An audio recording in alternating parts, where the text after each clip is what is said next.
women are the future of Afghanistan.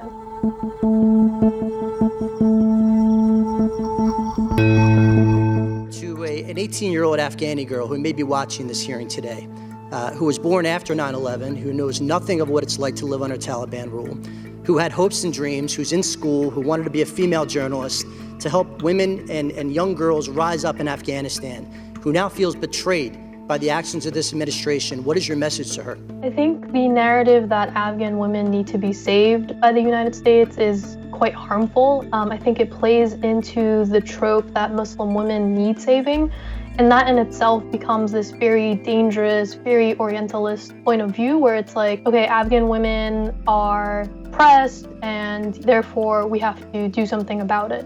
All this is not to minimize the real violence that is occurring, but if we are to be helpful as ordinary Americans, we have to come to terms with our own culpability, with our own ignorances, and it really starts with our own education. We have to recognize this as part of a white Western savior complex. We have to name it as that. We have to discuss it as that. And on the one hand, it's wonderful to have a global sisterhood, but we have a dynamic where the left hand is ravaging the country, taking resources, destroying civil society, and then the right hand is saying, we want to help you.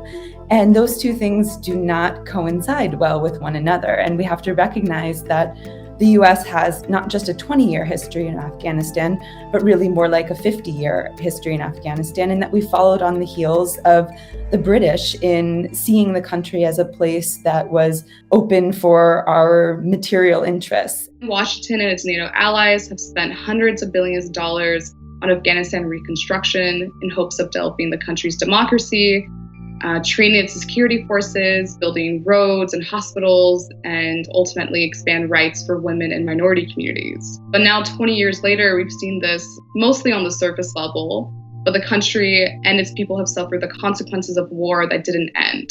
Thousands of Afghans have died, not at the hands of terrorist groups, but also due to the mishandling of the war because of the United States.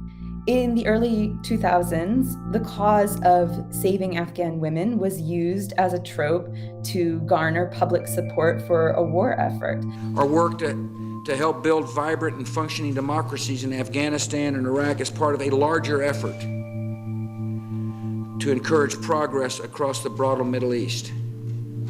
We refuse to accept the status quo in the United States of America, particularly when we find women repressed. The restrictions on women's freedoms in Afghanistan are unfathomable to most Americans. Women are banished from working. Girls are not allowed to attend school. Women and girls cannot venture outside without a burqa, which they are forced to wear. I'm very proud of our President and First Lady for really heightening the awareness throughout the world of the plight of women in Afghanistan. We didn't know we were going to liberate Afghanistan, but I believe that we have. There is a long history of racist tropes against Muslims, and the idea that Muslim women need saving from their culture, from their religion, is a part of the racist tropes that have been there for centuries in Western discourse. So we have to name it and recognize it. And it's wonderful to build bridges, but we can't do it in a semi-racist, white savior complex way. Before the Taliban even existed, in the 60s and 70s and 80s, Afghan women were going to university. They were professors, they were doctors, they held positions in various places of civil society. Afghan women have also been the first to take to the street and protest against the Taliban, despite the very real harm and risk that they're putting themselves in to literally be face-to-face on the street with the Taliban and yelling and shouting and protesting for their rights.